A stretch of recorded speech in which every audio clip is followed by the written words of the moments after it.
First world problems are some of the minor things that we all face daily.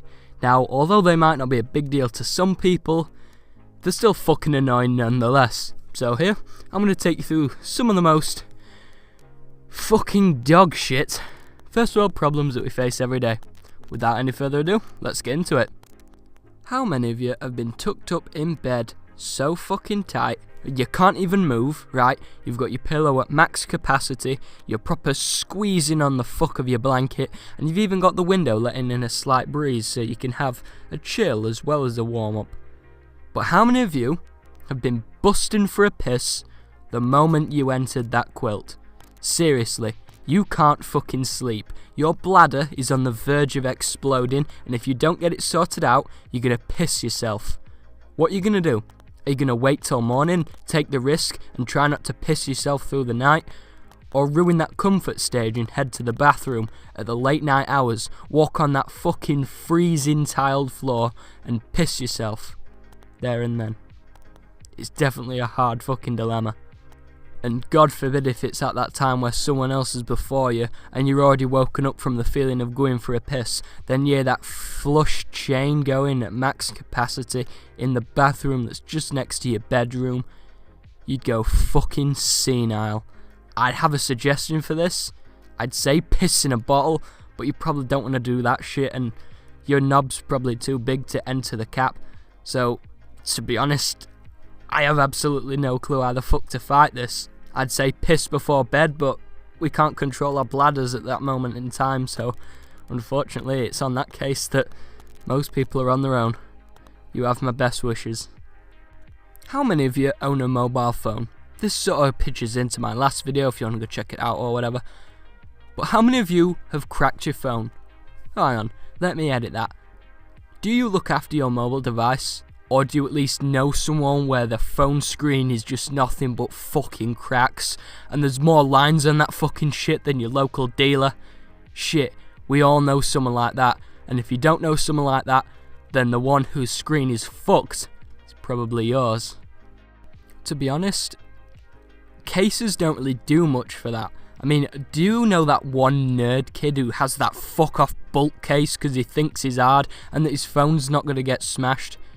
It's on that note where you get your local gang of bullies and smash the fuck out of his phone in front of him.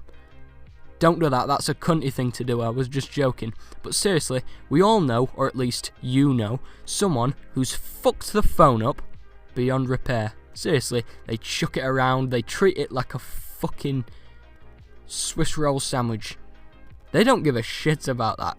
Seriously, like, you'll see these lads with all sorts of cracks down the phone, like you'll see the speakers are fucked, the camera's fucked, the screen and buttons fucked. How the hell do you get a phone in that bad of a condition? Seriously, of course, excuse the odd one or two cracks. I mean, shit, I had a crack on one of my old ones, that's it. But we all lash out at rage, and if we take them out on their phones, fucking hell, we're not going to feel good. Not going to feel good the morning after, that's all I'm going to say. Do I have a suggestion on how to improve this sort of shit?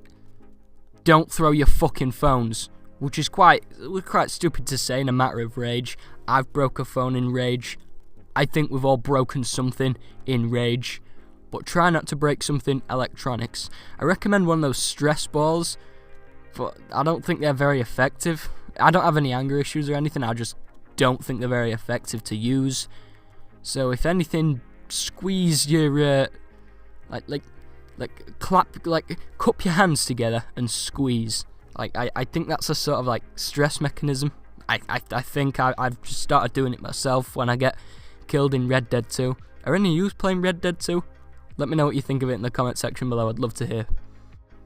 Up at our next problem would be something that I'm no longer facing with, thank goodness, but it's still very common.